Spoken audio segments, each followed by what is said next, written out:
is up, my beautiful people? The MABSTA is in the damn house. How y'all doing, Jim, Turtle Gang? Whew. Hey, Ricky. I'm kind of worn out. I just walked my 5 miles a little while ago. Got back in the dark and then walked the dog. We got attacked by Wilhelm, the German Shepherd, who hopped the gate and came roaring out in the middle of the road, smashing right into the MABSTA and this dog. Car was coming, middle of the road. I'm like, halt! And the dog is, and they're like, little nip dog and this big ass German Shepherd. The German Shepherd jumped the freaking fence and came barreling out towards me and my dog. I'm like, what the hell's going on? I'm like, get the fuck out of here.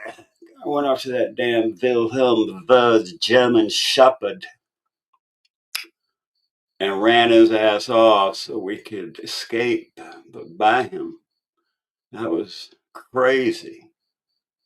Yeah, crazy. Hello, Kim. So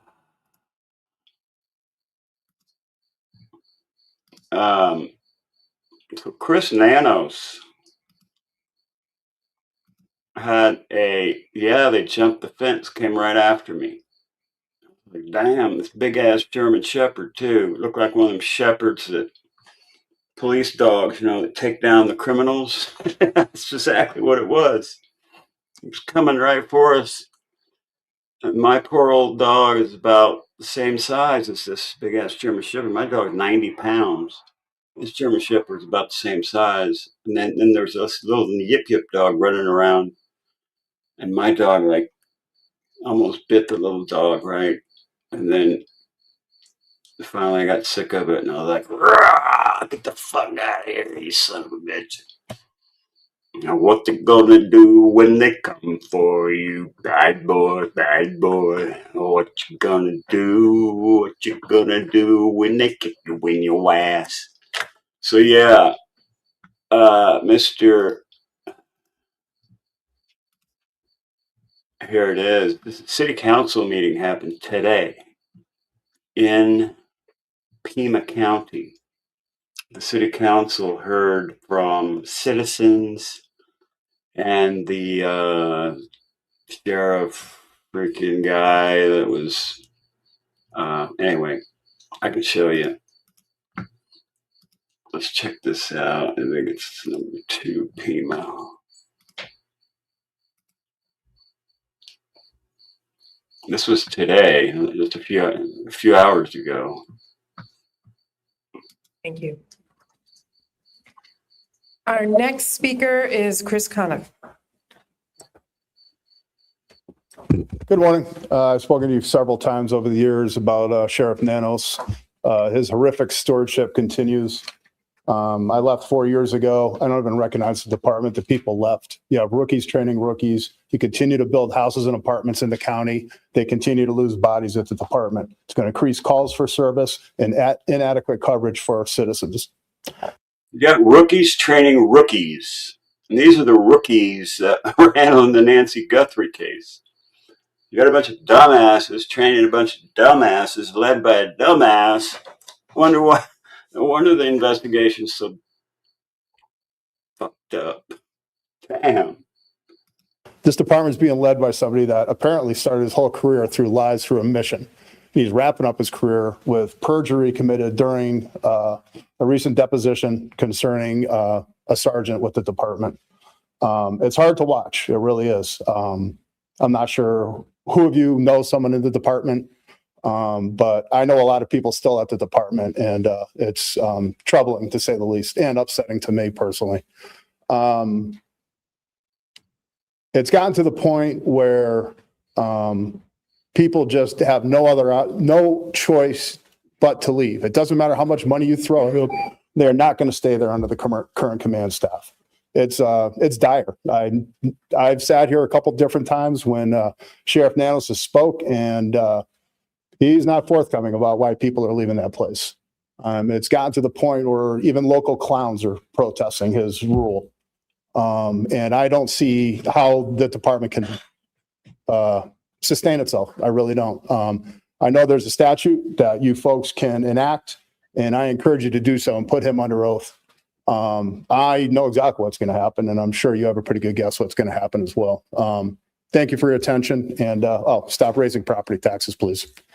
Stop raising property taxes, please. I second that motion.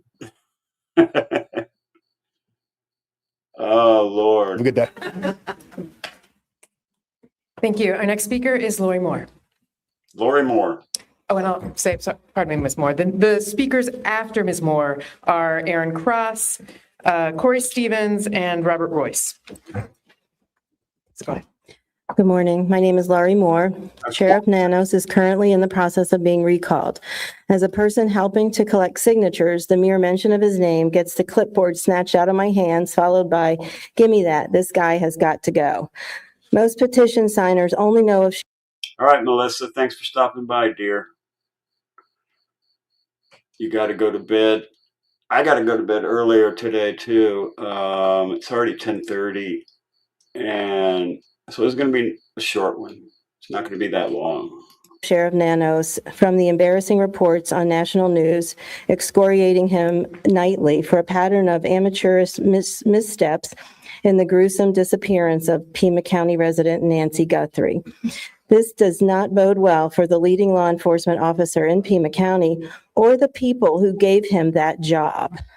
The sheriff's well-documented history with the El Paso Police Department should have never granted him employment in the Pima County correctional system, much less the climb to sheriff.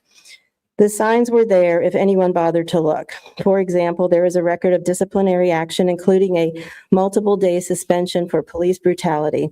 Mr. Nanos allegedly quit that department in lieu of being fired. I think one time he beat some inmate over the head with a flashlight or something. More previous disciplinary actions overlooked on his application or never reported. The public deserves to know. Local law enforcement who have experienced Nanos firsthand overwhelmingly. 1:36, damn. I guess it's 10:30, 11:30, 12:30, 1:30. Yeah, you're right. East Coast, middle of the morning. Echo no confidence in him as a leader. That was evident when Pima County Sheriff Department deputies worked hard to get Sheriff Nanos defeated in the last election. Documentation shows that Nanos ran what appeared to be an unethical campaign when he suspended his opponent. He suspended his opponent in the election. Hey, Salehounds, what's up? This Pima County Sheriff, like somebody's running against me, so he suspends the guy running against him. That is totally unethical behavior. Come on. Hey, Madonna Maria. Lovely. Good to see you, sweetie. Head of the Deputies Association, Heather Lappin. Because of his incompetence, lying under oath in a deposition, failed leadership, and improper vetting, he has hurt people's lives. Thank you for your attention to this matter. Thank you for your attention to this matter. Thank you. Our next speaker is Aaron Cross. Come on, Aaron, get your ass up here. Good morning, Board. I'm Sergeant Aaron Cross, President of the Pima County Deputies Organization. President of the Pima County Deputies Organization. This guy is a man. Hey, Pit Road Mama, what's up? As many know, a reporter recently uncovered the long-hidden, terrible record of Sheriff Chris Nanos from his time as an El Paso police officer. This includes purportedly beating a handcuffed suspect in the head with a flashlight. Beating a handcuffed suspect in the head with a flashlight. Come on, man. That's terrible. What do you... Old man Nanos was whooping some ass with people in handcuffs. I bet you he couldn't whip anybody's ass without handcuffs. For which he was suspended and nearly indicted. He should have been indicted and fired, put in jail for assault with a deadly weapon. This record, if properly disclosed, would have likely prevented him from being hired or from becoming a peace officer in the state of Arizona. For over 40 years, this has been concealed from the department. This guy's lying for 40 years. He's like, got all this shit. He gets kicked out of El Paso, comes shambling into damn Pima County, lies his ass off to get hired. Somehow he becomes sheriff. Oh my God. And the voters of Pima County. Because of this scandal, our organization, the largest union of deputies in Pima County, has taken a vote. We asked our members a clear question: confidence in Sheriff Nanos to continue in office, or no confidence and a call for his resignation. The verdict was unanimous: no confidence. No confidence in Nanos, the whole damn Deputies Association. That's got to tell you something. He has lost the faith of his deputies and the community. His past renders him unfit to wear the badge. That he has concealed it for 40 years does not make the concealment right. It makes the fraud greater. The 300 deputies I represent speak with 300 deputies unanimously voted to have his ass fired. 300 deputies. That's like every freaking deputy in the whole damn place. I would just resign if that happened to me. I would be like, okay, I'm not wanted here. I should just resign and go do something else. Go play golf or something. Damn. with one voice. Chris Nanos must show the integrity he once swore to uphold. He must show the dignity that the office requires. He must resign. If he will not, then I ask this board charged with oversight to exercise every authority vested in you. The power of this board should be used, not for comfort, but for accountability. There are moments in the life of a community when those entrusted with authority must stand firm against those who abuse it. This is such a moment. We ask that this board have the courage to support Supervisor Hines' item. Pima County and the nation is watching. Thank you. Damn. This Nanos character is a real peach, ain't he? We need to get Trump down in here.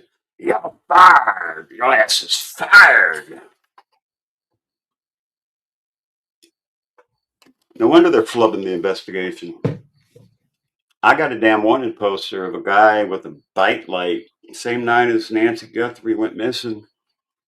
And, you know what I'm saying? Wow. Thank you. Our next speaker is Corey Stevens. I'm here to ask that the entirety of this board support the measure to hold accountable, open an investigation, and to call to question by legal means, in fact, that Sheriff Nanos lied under oath in a sworn deposition Ricky Beavers for sheriff.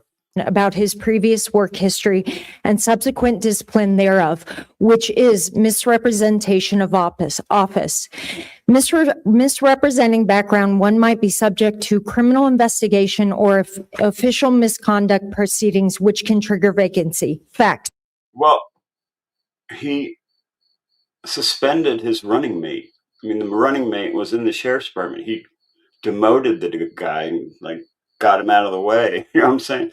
That's like voter fraud.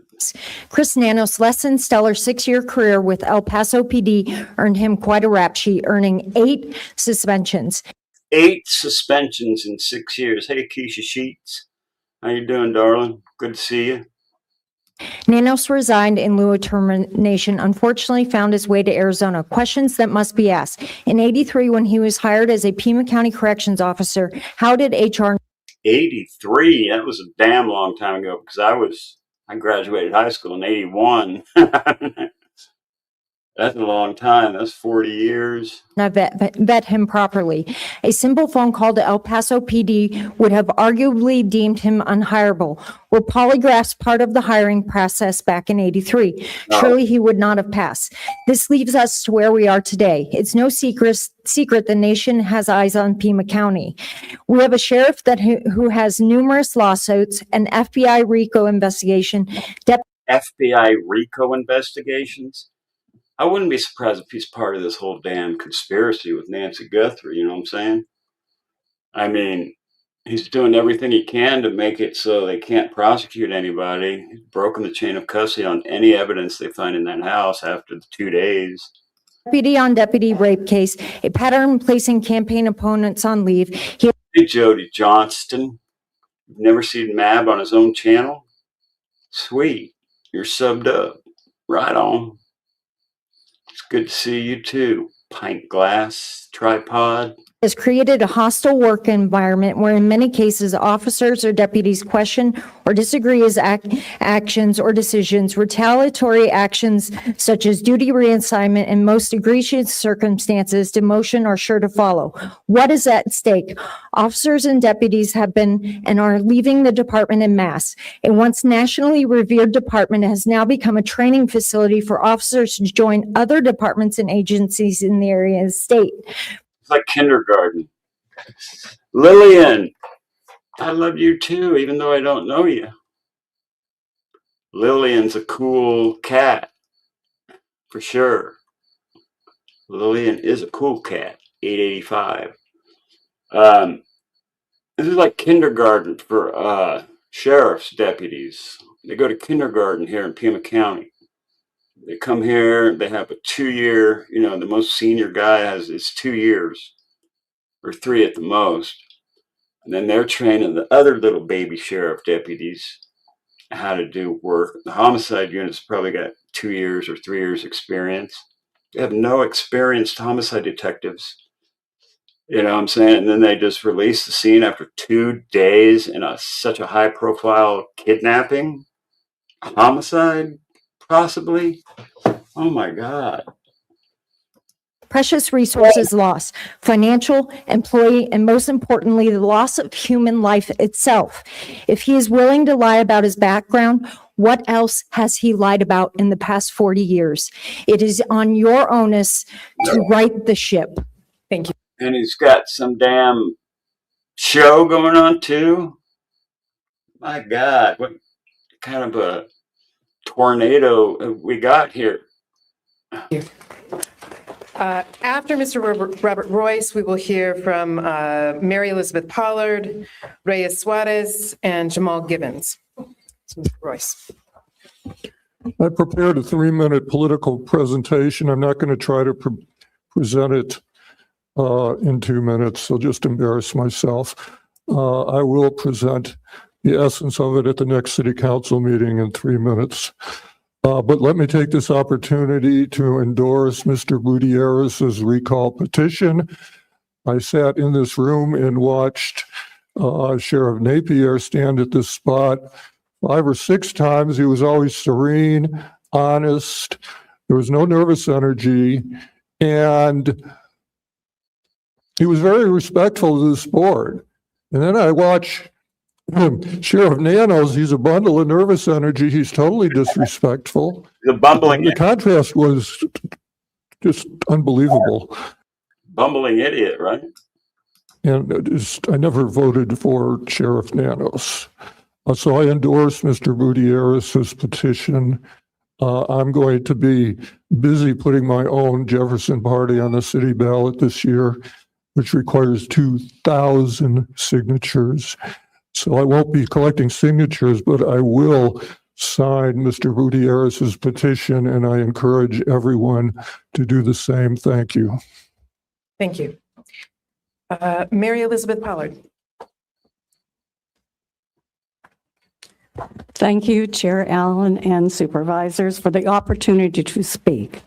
My name is Mary Elizabeth Pollard, and I'm a member of the League of Women Voters of Greater Tucson.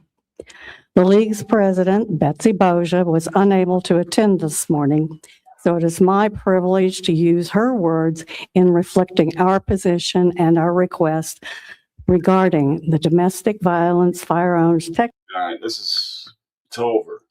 That was it. That was the whole thing right there. Only a few people got to speak.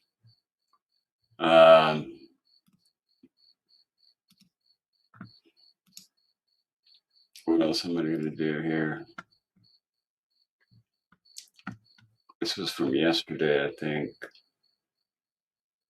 March 23rd. So let's check this out on the subject of the Sheriff Nanos, who's got a nano Pima complex. Let's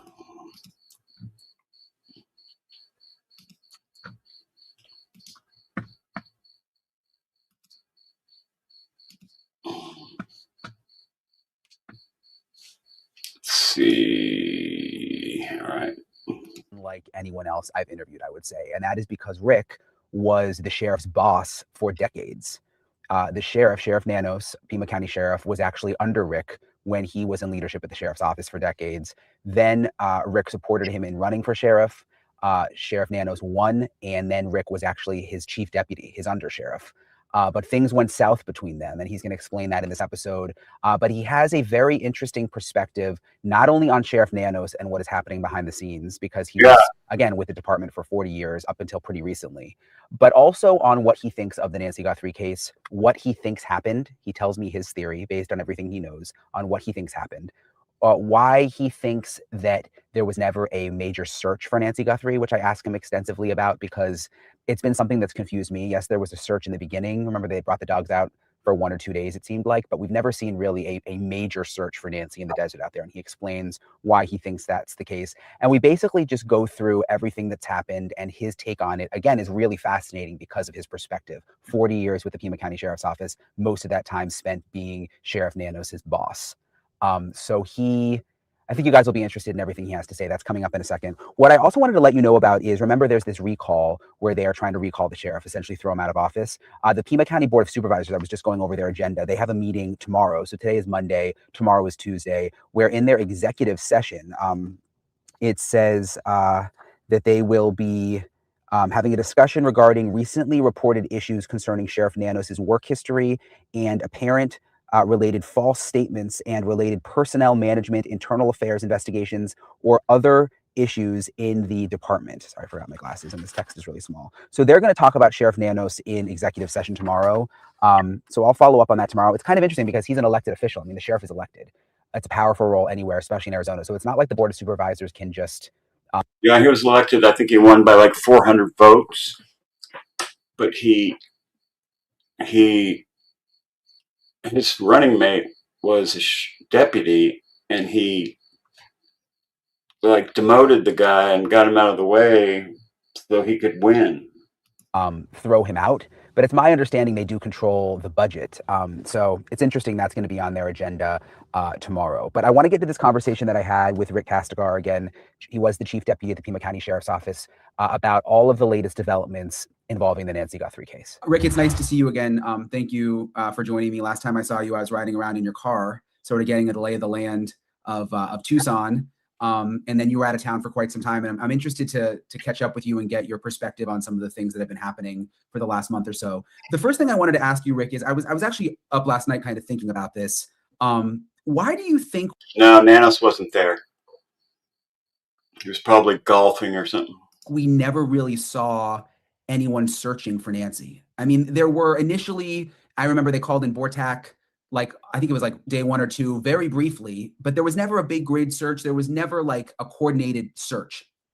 Well, I think that's a valid point. And one of the concerns that a lot of people have had related to the way this operation has been handled. And I think your viewers and you know. He's at the gym at his age. Good Lord.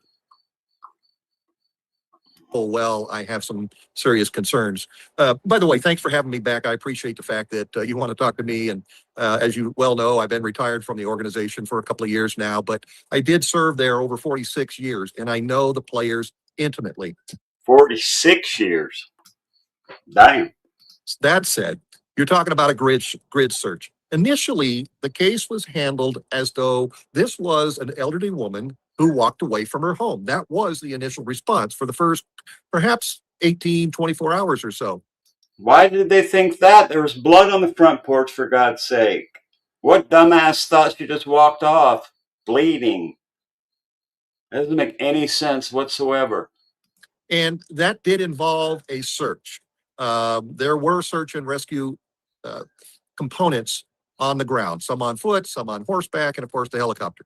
That didn't really find anything, but as soon as the sheriff's department saw the initial evidence, and now we have the luxury 7 weeks out to understand what that is. It became very clear, at least to me, that this was a very sophisticated abduction. And when I use that word sophisticated, I don't use it lightly, because the preparation that took place of the individual or individuals that committed this crime is evident in the video that we've seen. It's evident in the scene itself. And even the sheriff has concluded this was an abduction. That's not rocket science, but it's scary because we don't know what the intent was initially. I have some. All right, Ricky. Thanks for coming by, brother. We'll see you later.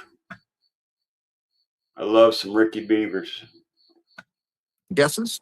And there were, getting back to the grid idea, the grid search itself, one of the things they want to do is look very carefully from the point of origin, which would have been her home, See you. and perhaps any evidence that led 360 degrees around her home, footprints, articles of clothing, things she might have been carrying.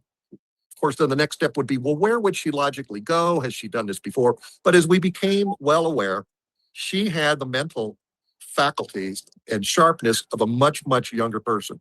Her family told investigators that up front, and the need for a ground search was put on the back burner. That's the way I see it, spiraling forward. But even weeks later, or even now, and I think to Savannah's or the Guthrie family statement that just came out in the last 24 hours, and it's so sad, but they seem to be acknowledging that Nancy is probably not with us anymore. And I think most people have kind of sadly come to that reality. But why wouldn't you still do some kind of search? And maybe I'm wrong. Maybe you can tell me, you had so many years in law enforcement, but wouldn't you still do some kind of search to see if there's a grave, to see if there's a body somewhere? Or is it just too vast, the desert? Well, to do it now would be difficult at best because the weather, wind, there's been rain here in this part of the country during the 7 weeks she's been missing, and that obscures anything you might find. But of course, you ask about a grave, but what would be the motivation of an individual to abduct her from her home? Yeah, I would have done a grid search with people holding hands, because under those bushes, cactus, all that brush, she could be right around that area. I would have done a grid search. I don't give a shit if it was private property or not. I would have searched the whole damn area in a 5-mile circle. You know what I'm saying? And just to rule that out, right? And then take her somewhere, presumably with the intent to gain something, and we don't know what that is. A lot of us surmise it has to do with some financial gain. But what would be the purpose of burying her if she passed near the home? That doesn't make a lot of sense, and it's not a likely scenario. There's several others that you and I have explored that I've shared with you. I know that the sheriff's department has information they cannot reveal, and they will not, just to maintain the integrity of the case. But ground searches were conducted, several of them considerably later than one would have hoped, because they found gloves, plural. Now, that was the silliest ass thing I've ever seen. When the forensic people are doing this is how cartoonish this investigation was, right? You got all these forensic guys, with their black gloves on, they're just taking them off and whipping them over their heads, We're done with this shit. We found 16 black gloves and they're whipping them off their hands. They don't even throw them away in a designated trash can or anything. It's bizarre. It's totally bizarre. Let's see. Let's do this one.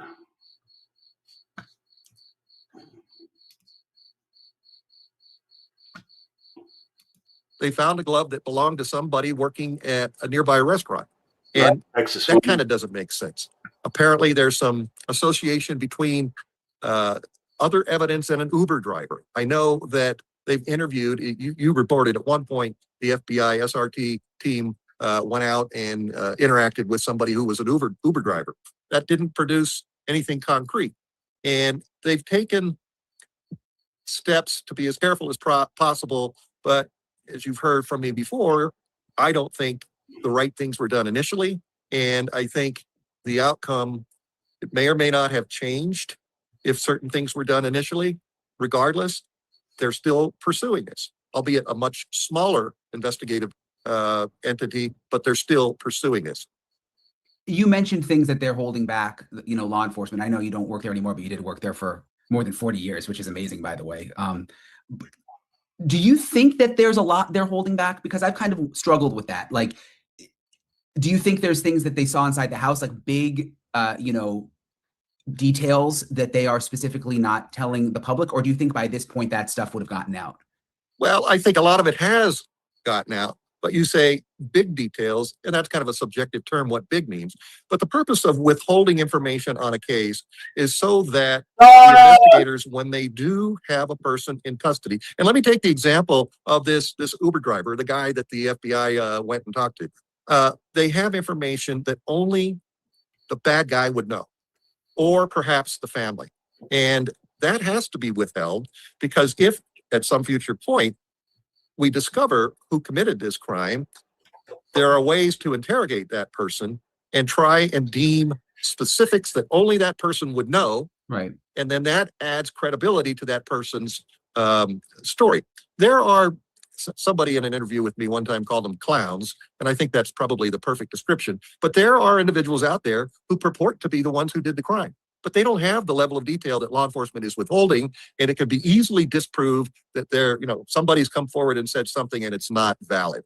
And that's really the reason, the critical reason. And then of course you've got, if and when this ever went to a court, you have to be able to prove what information that person has and what you know. DNA is a classic,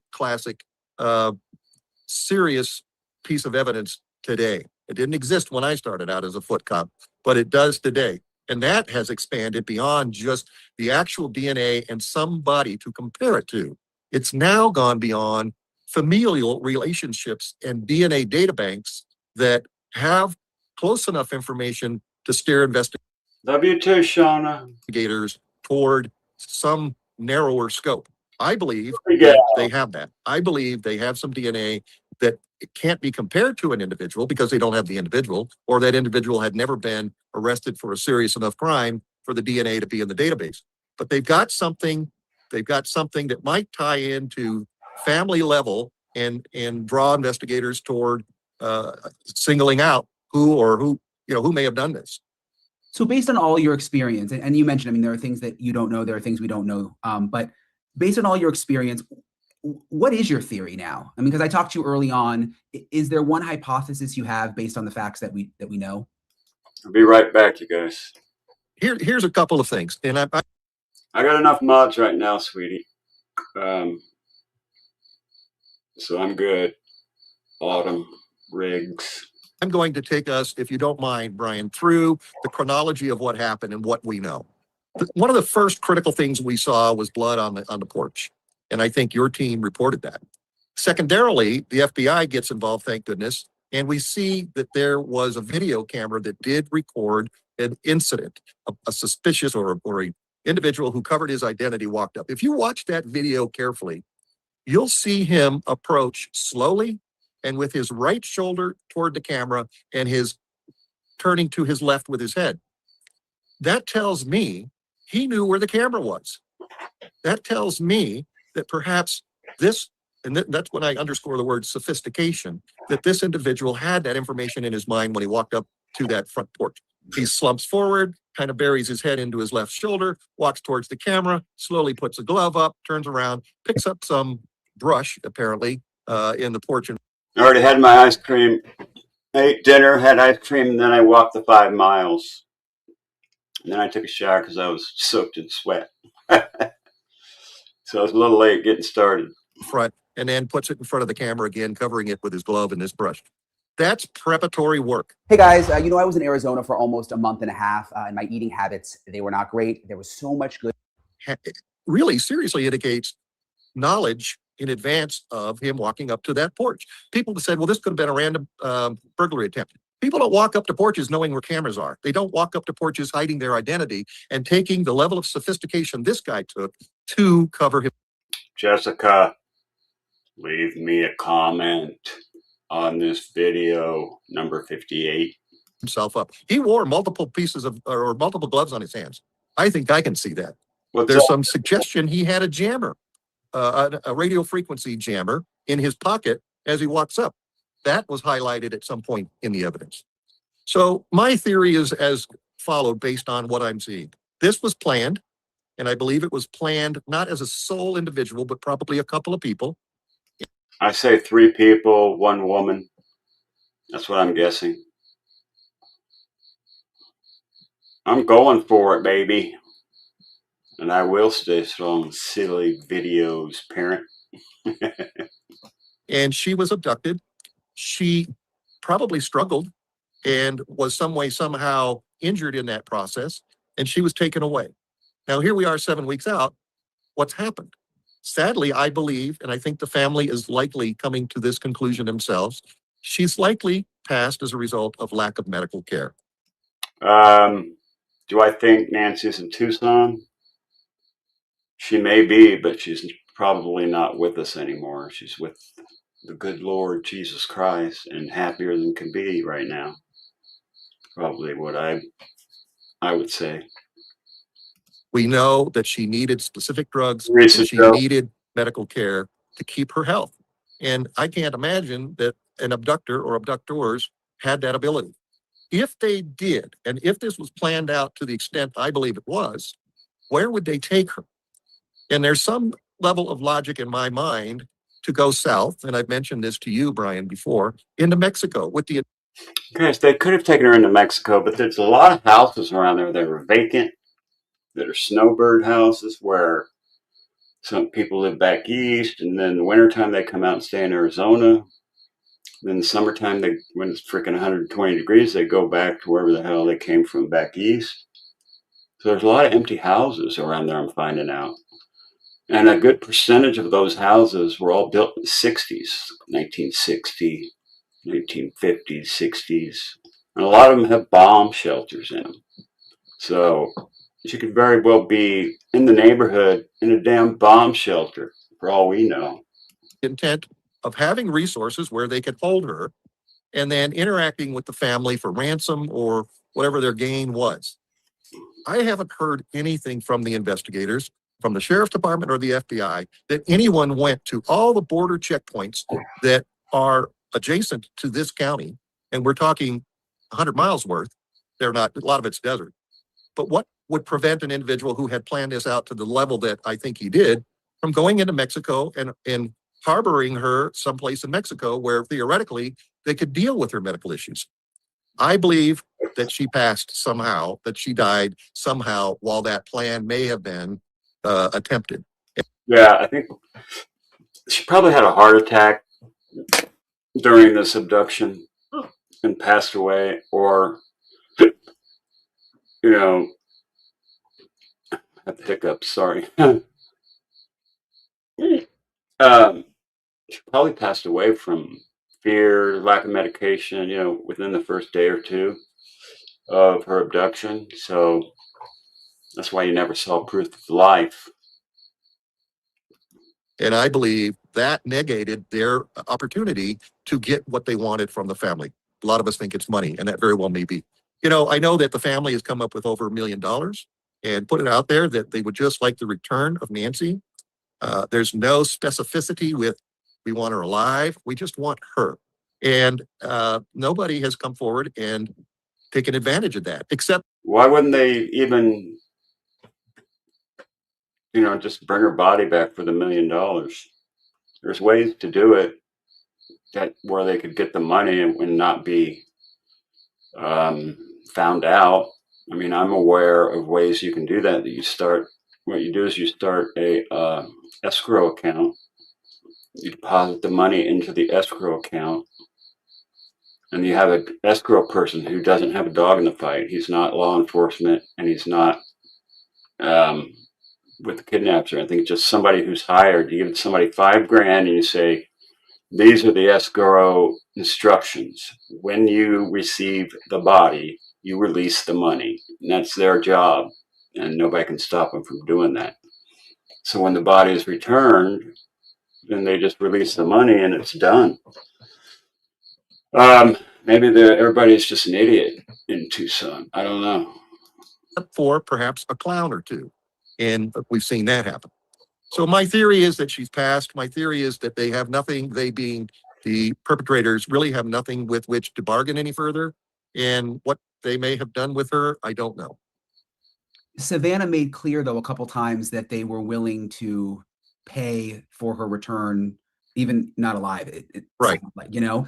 But I guess if your theory is right, maybe these people are thinking it's too risky because now you're dealing with a murder, right? Well, yes, certainly, you know, there's a felony murder rule in the state of Arizona. And even if she died for medical reasons, you caused the circumstances, and it's very likely that it would be adjudicated as a murder. So, yeah, I mean, if there is sophisticated. There's totally a way to get the money without being found out by turning the body back over. You use an escrow person. I've done this. I was an escrow officer in intellectual property deals where I had to deal with millions of dollars, and the Jewish government and the government in Israel, I brokered an intellectual property deal between the government of Israel and another corporation. And they thought I did such a good job that they hired me to be the escrow agent. And then once I signed off on the chain of ownership, chain of custody, basically, of the intellectual property, then I could release the money, and I made extra $5,000 on top of my 10% of the deal, right? So I made, you know, $375,000 on that deal alone, and I did more than one of those. As I think they are, or he is, that thought has to have crossed the bad guy's mind. What do I do now? This, you know, we don't have anything to negotiate with. And apparently it seems to me, the logical conclusion of this. Will we discover? I don't know. That DNA is going to be critical. Right now, I know the Sheriff's Department has trimmed down the investigative team, and I think they're down to 15 or 20 individuals, perhaps with some help from other agencies and the FBI. There have been thousands of tips that were called in to both the FBI and the Sheriff's Department. And there's some conjecture out there that this is a cold case now. I don't believe that in the least. I think as long as there's any evidence that is yet to be determined, the case is active and alive. If they've got thousands and thousands of leads, they have to prioritize those, of course, and then they have to vet each one. And that takes time. You never know when you're going to discover somebody's tip that may appear benign initially, but in fact had some information in it that leads you in the direction that you need to go. And as long as that exists, this is not a cold case. It's an active case. I thought it was interesting in Savannah's latest, or in the Guthrie family statement, they said something along the lines of, you know, it's someone in Tucson who's going to help solve this. Right. And when I was on the ground for 42 days, the sense that I got from people that I met and sources was, the feeling was it's a local who's involved. Yeah, I believe that. And I think I got the picture of them. Do you sense that? I mean, what are your thoughts? Well, I really haven't given that much consideration, and I feel kind of neutral on whether it's a local or perhaps somebody else who came in to purposefully attack the Guthrie family by way of Nancy. What steers me ever so slightly towards the fact that it may not been a local is a couple of things. The level of sophistication, as I've said several times, that began. The obvious signs by the investigative leads that they are looking at different perspectives of different time frames of different cameras.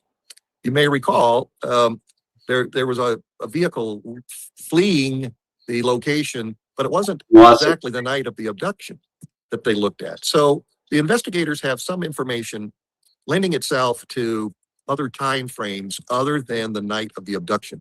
What that tells me is that this was prepared. And again, that's another element that I believe underscores the fact that this was a sophisticated and purposeful act for a specific reason. And perhaps that reason has now gone away, perhaps by her death. And here we are, still hoping and wishing the best to the family. It's a difficult case. Yeah, you mentioned preparation. I mean, the January 11th date keeps coming up, and the Guthrie family actually put that date in their latest statement, which is the first time I've heard them on the record reference that date, but neighbors have been telling us for a long time that the FBI has specifically been asking them for video from January 11th. So it just goes Right. back to what you said about some kind of preparation. Well, you got to ask yourselves, where did the investigators get that date? How do they come to that? What tells them that? And, you know, they may have a small snippet of a video camera that saw something on January 11th. And that is what, 2-3 weeks prior to the incident. And they're looking for other corroborating samples of videos from that particular date. So, you know, that's telling. You can deduce what the investigators are doing by watching what they tell you and what they're asking the public for. How many people do you think were involved? In the abduction, Yes. 3. my opinion is minimally 2, but it's difficult to keep a conspiracy secret like this. And that's just my opinion. There could have been 3. And again, we've kind of explored my thoughts on this and my theory on this. I could be wrong, of course. This is conjecture on my part, I think it's 3. and I know you understand that. Of course. Yes. But hopefully at some point we'll know what the real truth is and what happened and what the reasons for it were. Yeah. Some people have said 4 or 5 people, but you made the point. I mean, with the $1 million reward, you would think that maybe some. We got an Aussie in the house. Handsome man 1. Chicken and hatching eggs. Australia. I have a friend from Australia. Someone would, if you got into those kinds of numbers, would want the money and could just blame it on the other people. You know what I mean? Yeah. Well, certainly. Yeah, you could, you know, one could rat out the other, as Right. we've heard in the movies. And that's very well could happen if you're dealing with 4, 5, 6 people. That makes the threat of it being disclosed, someone turning on another someone, much greater. Yeah, California is really, really sweet. I mean, if you live in the right place in California, it's awesome. There's a lot of places that aren't so awesome, but where I live is awesome. Are you surprised it's still not solved? Yeah, I am, honestly.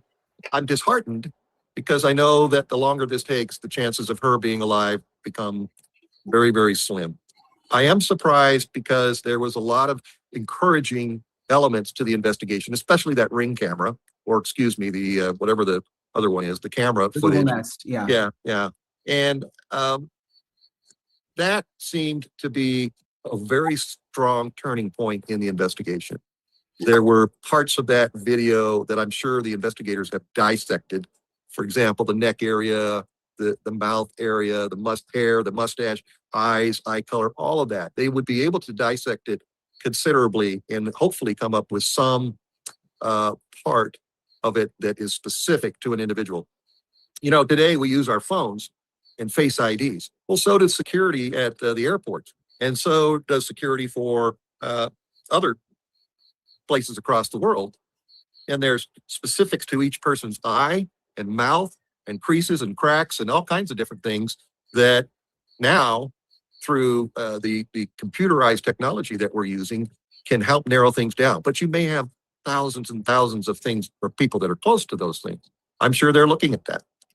I think I got the best evidence in this case, and I sent it to Nancy Grace. I've sent it to the FBI.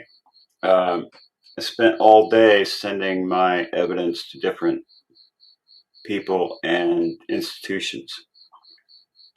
That's what I did most of today. Will I get any response? I don't know. Oh, shit. What happened? You know, smart investigators would be looking at that. How long have you known Sheriff Nanos?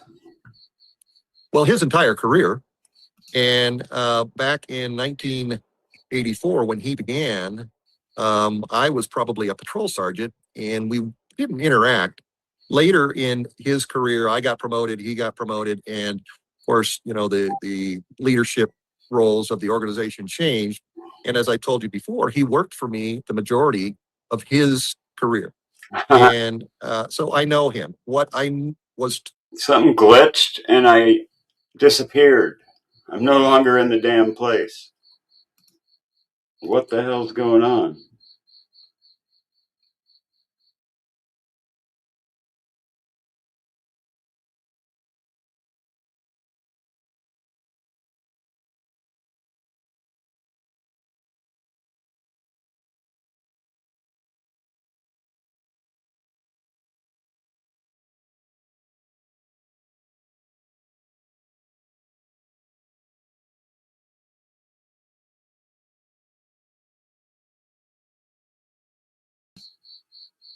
All right, I'm back. Damn. All right. Let's see if we could get that screen back.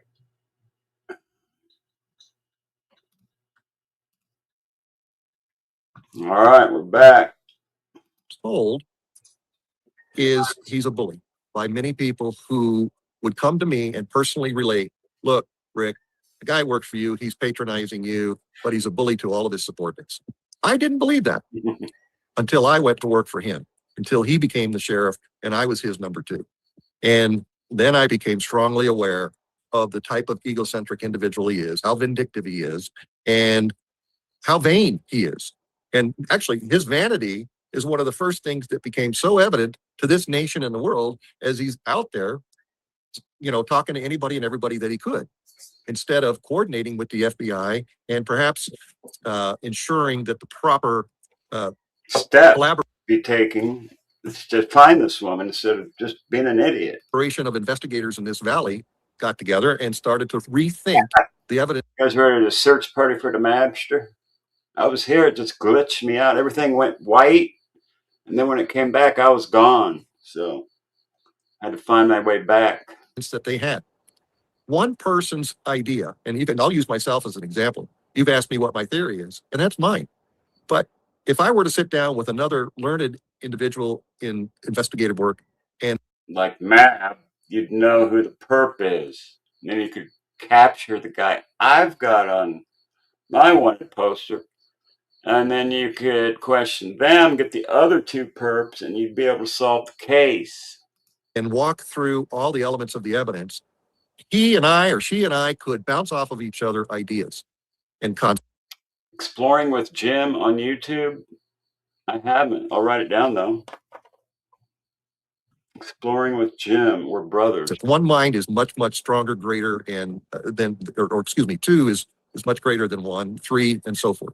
And what I'm troubled by this investigation is that the sheriff took this to we're in charge, we're it, we don't need anybody's help, so be it. That's sad because there are other points of view and other levels of talent that could have been brought into this earlier. Would that make a difference to where we're at today? Perhaps not, but it's still not the right way to conduct a police investigation of this nature. Yeah, and I just want to understand better because you have such a unique perspective on the sheriff just because of your history. We've talked to other people who worked for him a little bit or knew him a little bit. I mean, you have a long history with the sheriff. So I do. So, I mean, you worked with him for 40 years? Yeah. And you were his boss for how long? Probably 37 of that 40. So you were his boss for 37 years, and then he ran for sheriff. Well, here's what happened, and a lot of people don't. Okay, here we're going to get the story. Don't know this. And I was reading a story today where Chris said the former sheriff wanted him to be the new sheriff. I'm the one who went to the former sheriff and said, this is your guy. Not that I'm trying to take credit for it. As a matter of fact, I regret doing that. Oh, God, this guy's responsible. Why did you do it if you knew he was an idiot? I regret it because it has made the MAB Nation organization that I came from, that I grew up in, that I was so proud of, much less capable. So you liked him, though, obviously. I did. Yeah. I did. And as I told you, some weeks ago, at the time that the former sheriff asked me to run, my dad had Alzheimer's, my mom had COPD, or she was actually in hospice care. So I was kind of raising my parents, as many of us of my age do. And I couldn't do it. So Chris was and I remember the former sheriff saying this, I don't care for him. That's exactly his words. I don't want him to take over the organization that former sheriff developed. And Chris will tell you to his face and probably call me a liar, but he wasn't the first choice.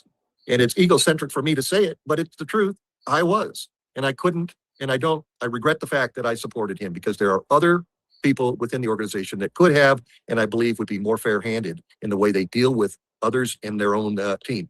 So you supported him, he won, and then you went from being his boss to becoming his number two. Yeah, what happened is when he won the election, he and I had lunch, and I helped him during his campaign, both financially and... Oh my God, you helped him in the campaign. What were you thinking? My God, brother. You helped him in the campaign financially too? It's your fault. and physically during his campaign. And we went to lunch and he says, look, I won, the election's over with. I'd like you to come and be my chief deputy. That's what it's called here. I was flattered. And I agreed to do that. I don't know if I told you this, and I don't know if I can say this 4-letter word I'm about to say. Uh-oh. 4-letter word coming up On this podcast for you. But day one, when we're all sitting around the table, when Chris Nanos is the sheriff, he said, I am going to micromanage the shit out of you guys. That was the exact quote. And I was stunned. I'm going to micromanage the F out of you guys. First day on the job. Why would he? Oh my God. You created a monster. That he laid a foundation that he wouldn't allow anybody else to control things. Now we're years later, and that's the way he runs things. He second guesses everyone. He doesn't give them any autonomy.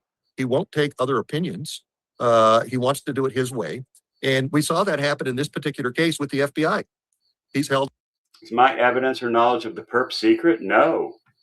You didn't see my, as soon as this is over, I'm going to show you my wanted poster that I've sent to the FBI, Nancy Grace, Sleuth Intuition,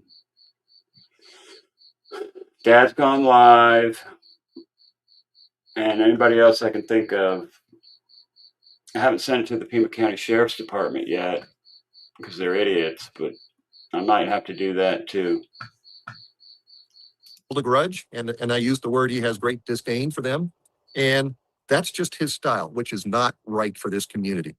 As you probably know, there's a recall effort afoot in Pima County.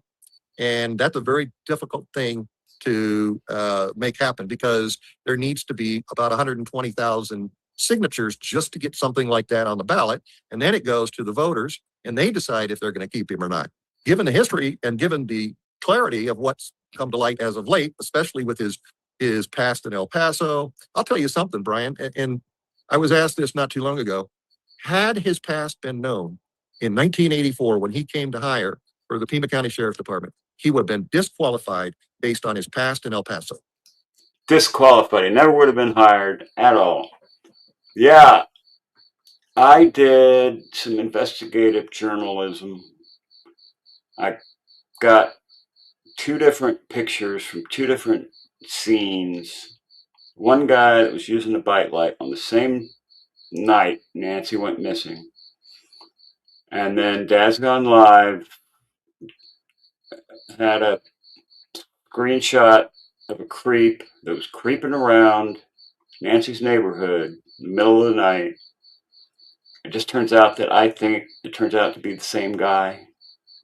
And so I did a little AI enhancements. You know, all I did was say, give me the front view of these 2 different guys. And believe it or not, it came out to be almost identical. So I believe the person that's on my poster is one of the people that are involved in this crime. 8 suspensions and disciplinary issues far beyond anybody that I know. It would not have been survivable for him to be an employee. And if Nancy Grace or Ashley Banfield or Megan Kelly or any of these people had what I have based on what I did, they would want it. And it would be plastered all over the damn internet. I'm just trying to get it out there the best I can. It was overlooked, or the resources weren't available to look into it. And was there something, because so he, just going back a little bit, he asked you to be his chief deputy. Yes. And I think you told me you guys were friends for a while. I mean, didn't you guys like go on vacation together, you know, why we did. and all of that? Yes. This was when he worked for me. Okay. So what changed after you became his chief to where you know, was there one thing that happened? I think the turning point, there was an incident, and I'll share it with you. I had a request, a training request for $250 from some correction staff to do a video training interface. And I approved it. But the person who was coordinating that training, was one of the instructors, was a person that the sheriff did not like. He overruled me for $250. 2, the compromise of potential training for these corrections officers. That's ridiculous. That is holding a grudge to the point. That was the impetus for me really coming to the understanding that this sheriff was not a person that was reasonable, that was objective in his approach.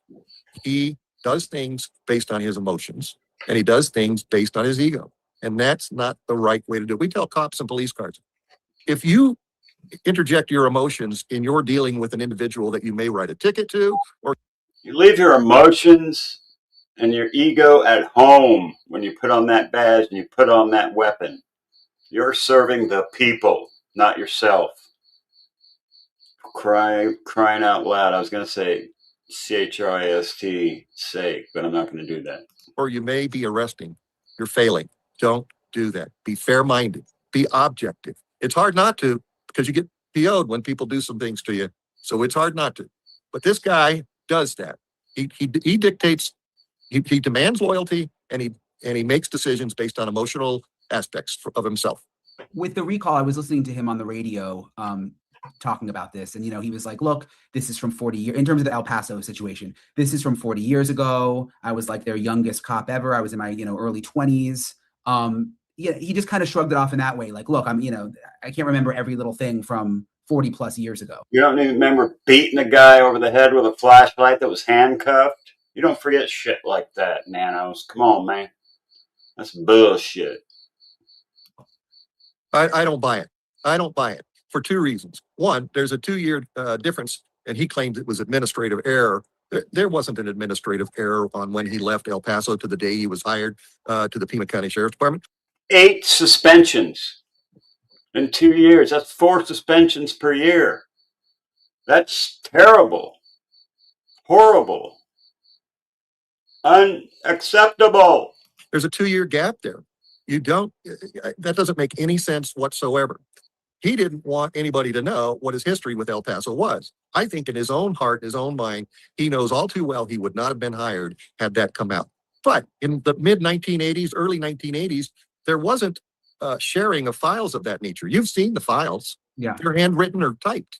And there isn't electronic databases now that are shared amongst law enforcement agencies. There's not collaborations by states to share police officers and what their work history or work ethic is like. So because it was so long ago, in the 1983, I was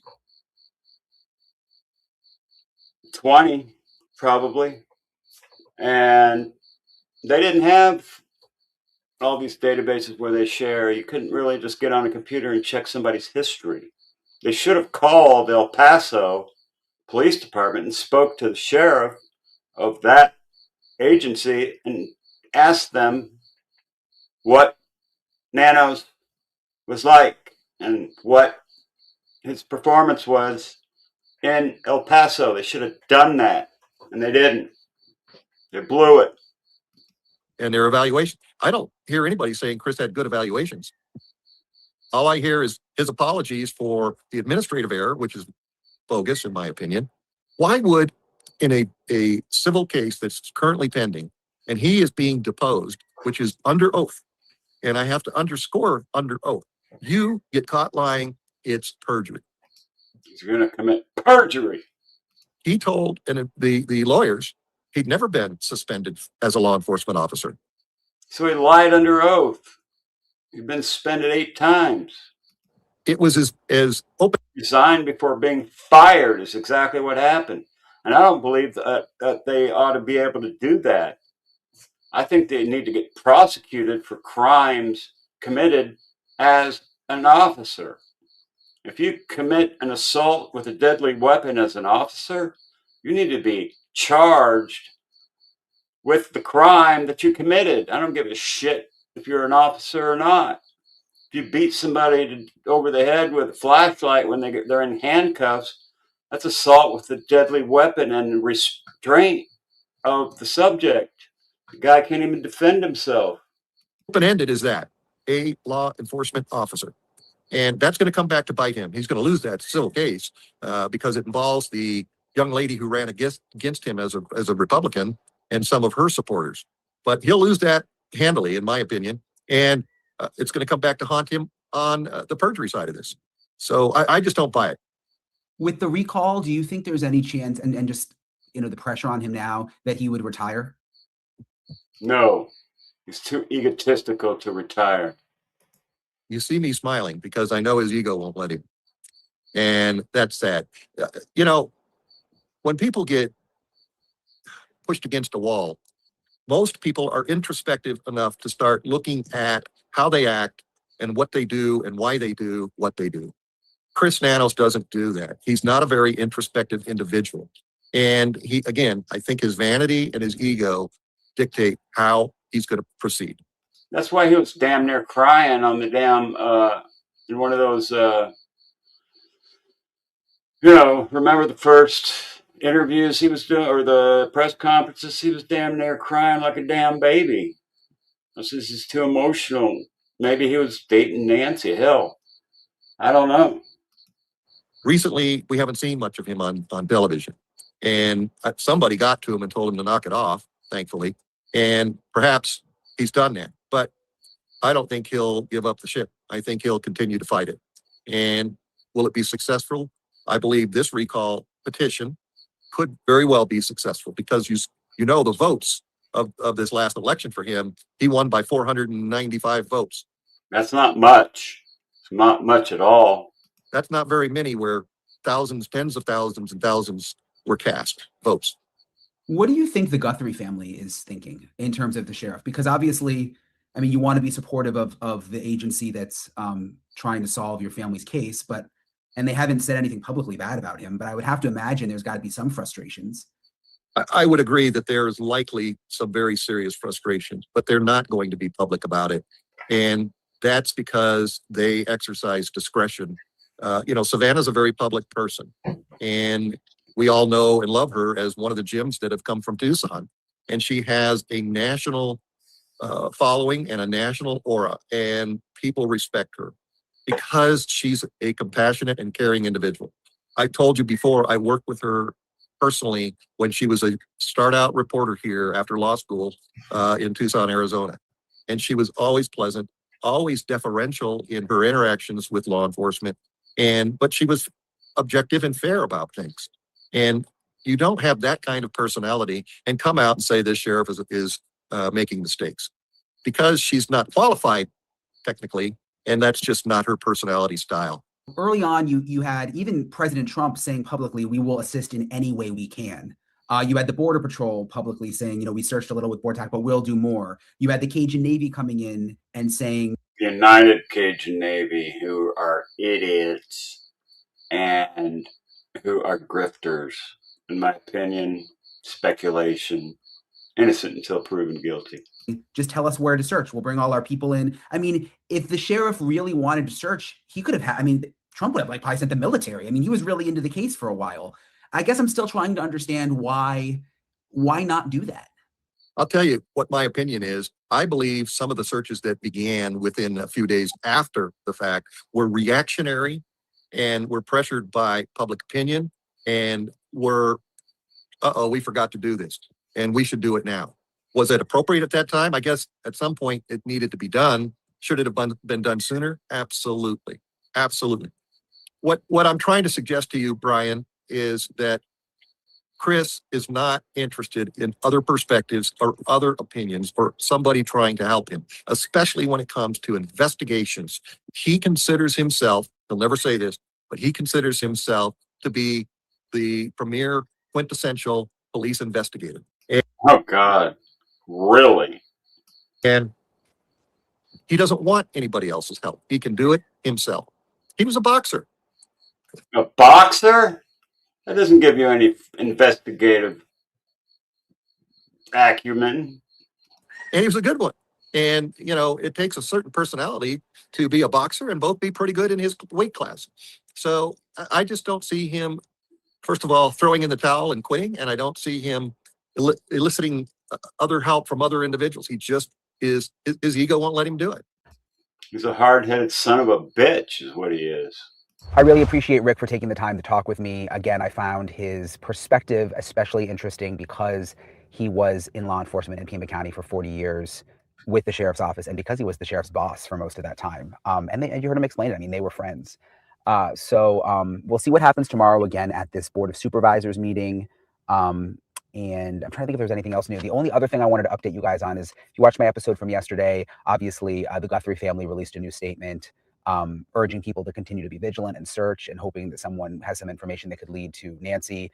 But they specifically talked about January 11th, which I talked about in my episode yesterday. It's a date that's come up again and again. The FBI has been asking neighbors about January 11th. They've been asking for video from January 11th. It's the first time that the Guthries have mentioned January 11th in one of their statements. So the sheriff spoke with NBC News and told them, according to their reporting, that Google initially came back. Remember, they're the Google Nest cameras from the front of Nancy's house. Initially came back and said one of those photos was from January 11th. And that's because they had the metadata to prove it. And it was from January 11th because it's completely black and the moon phase was different than this night. And then they changed their minds after they read the metadata. That doesn't happen. But then came back again a second time and said, actually, we can't confirm for sure that it's from January 11th. That's bullshit. Metadata is metadata. It doesn't change. So it seems that is where this January 11th date is coming from. I tried to reach out to the sheriff myself to get a little clarification on it, and I haven't gotten a response. But I'll keep you guys posted if and when I do. And if there's any other updates, I got a couple other things I'm working on this week that are kind of coming down the pipeline. So again, I really appreciate you guys for sticking with me throughout this case. Some people have been like, oh, you need to move on. There's so many other missing people. And I hear you. And I will say this. I mean, at News Nation, we have a whole missing series where we do a new missing persons case every week. And they're usually cases that don't get media attention. So we are doing those too. But I just don't want to give up on this Nancy Guthrie case. I don't know. And again, I've told you guys before, I also don't think it's a cold case. And I'm hoping that there's going to be a break in the case sometime soon. So I'll keep you guys posted, and I'll talk to you guys later. All right, that's Brian N. So what I did today is I posted this post to my channel. Let's see.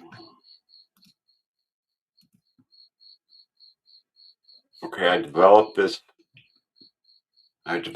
wanted poster. I kind of jokingly said, call the MBI, which is the MAB Bureau of Investigation.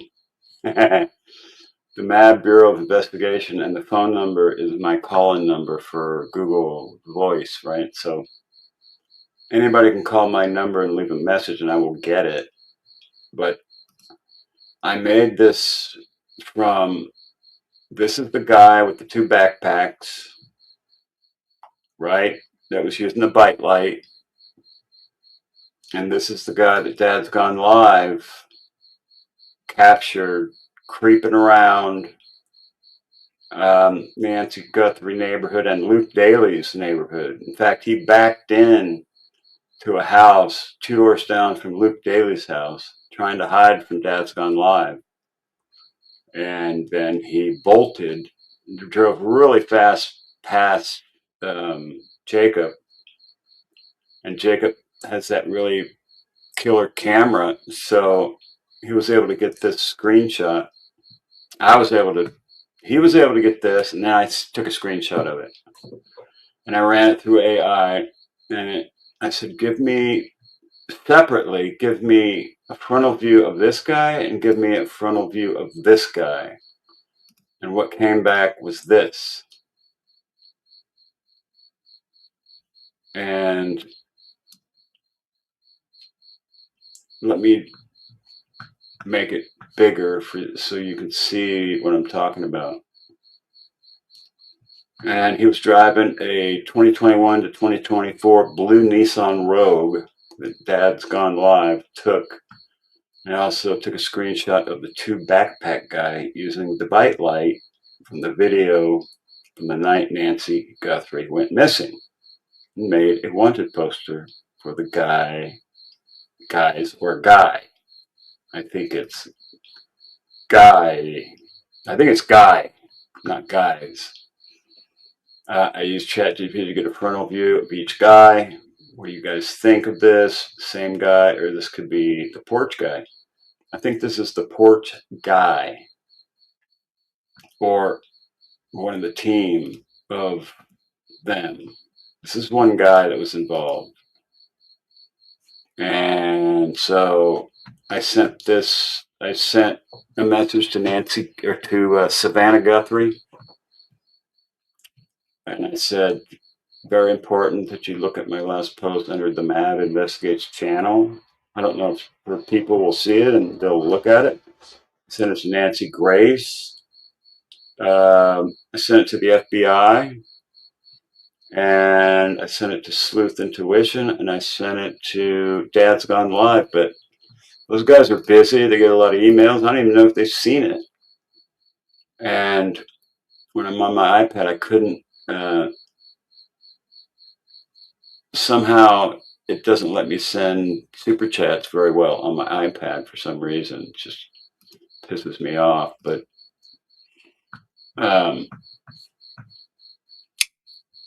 let's see. We'll remove that. We'll stop that screen, and then we'll share another screen where you can really see this up close.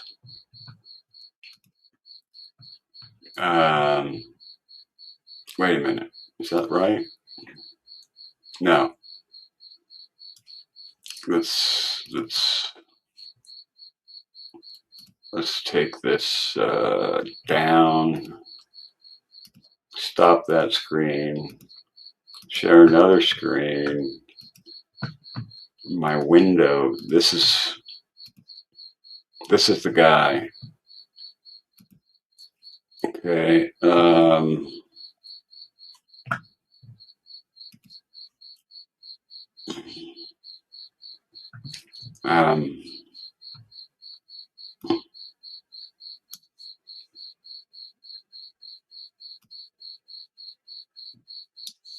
I think this is the guy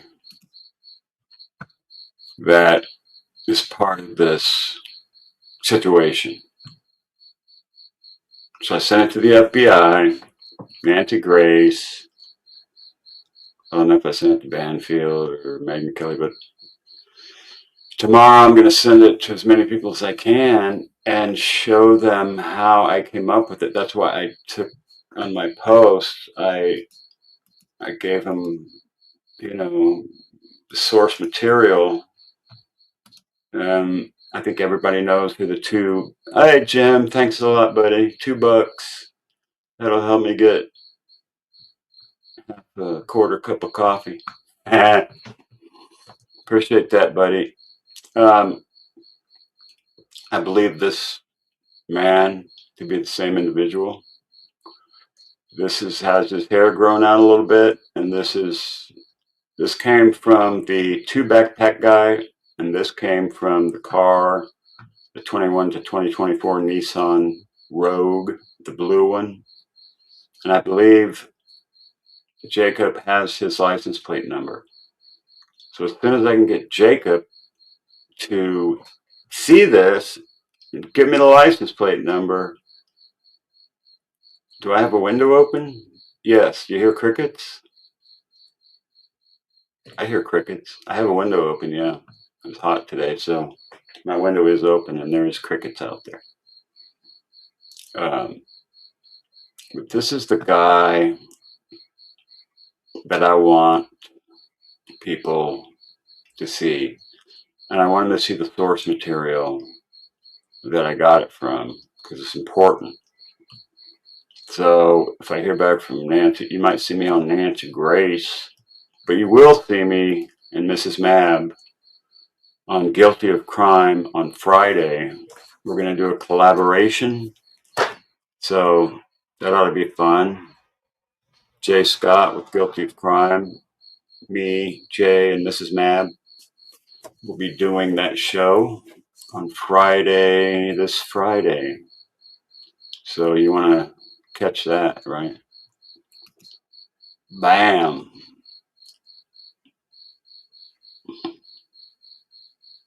Same guy, in my opinion.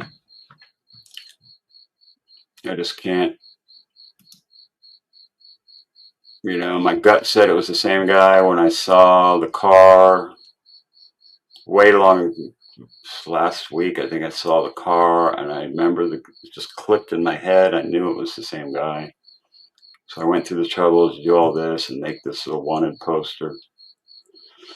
So I've contacted Savannah Guthrie, Nancy Grace, the FBI. Tomorrow I'll do the Pima County Sheriff, and I'll do maybe Megan Kelly, Ashley Banfield, Court TV, whoever I can throw it at. I'm going to throw it at tomorrow, because this needs to get out there, in my opinion. I believe this is our best representation of one of the perps that took Nancy. I firmly believe that. And that's my story, and I'm sticking to it. All right? So you can get that poster from my channel, and you can get the source pictures from my channel. Maybe I'll make another post, because I think I made a post after this with the Sheriff Nanos thing. But that's all I have for today. Kind of wiped out, so I'm going to end it here so I can get to bed before 2 or 3 o'clock in the morning. All right, you guys. So MAB loves y'all. A lot of us are interested in subscribing. To who? Me? Or you mean like being a member? I have members now, I think. Like there's 4 different levels. But we're going to get that all worked out. We're going to have like an outro and an intro video and all that stuff. But it's going to take some time for me to put all that together. But it is going to happen. And it's only up from here. You know that video last night has almost 10,000 views for a channel with only 2,200 subscribers. That's a lot. That's like 100,000. That's like Dolly getting 1 million views on a video. That's how, the same kind of numbers. So that video got, let's see, 9,500 views, and it was only 1 day ago. 9,500 views. That's a lot of freaking people. I wish they all would have subbed up. I'd have 15,000 subscribers now instead of, what do I got now? Let's see. Customize channel. Right now I've got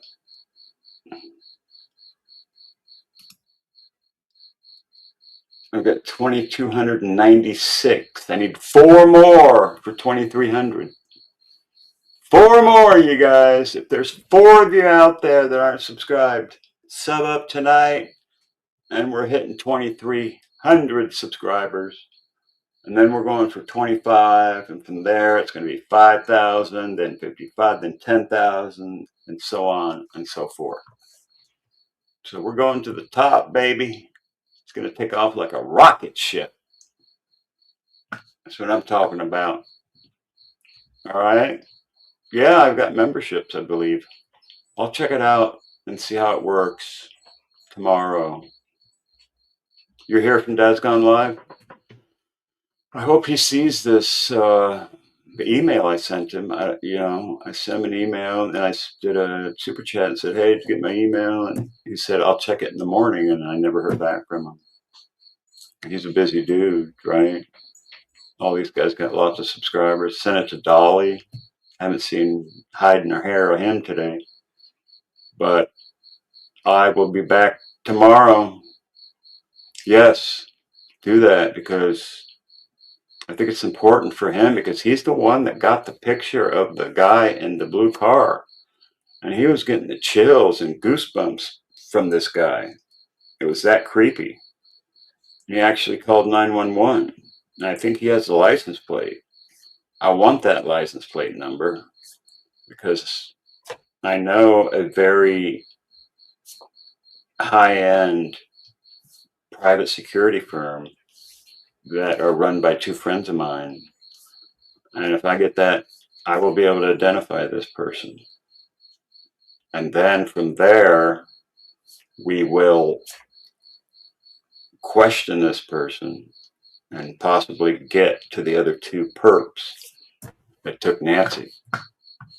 Mark the Shark is still alive. All right, you guys, the MABSTA is out. Tomorrow we'll do a longer probably stream, start earlier. I'll try to do my walk in the morning or during the day. I don't know how hot it's going to be or anything. So I will see y'all later. I love y'all, and I will see you tomorrow. Peace.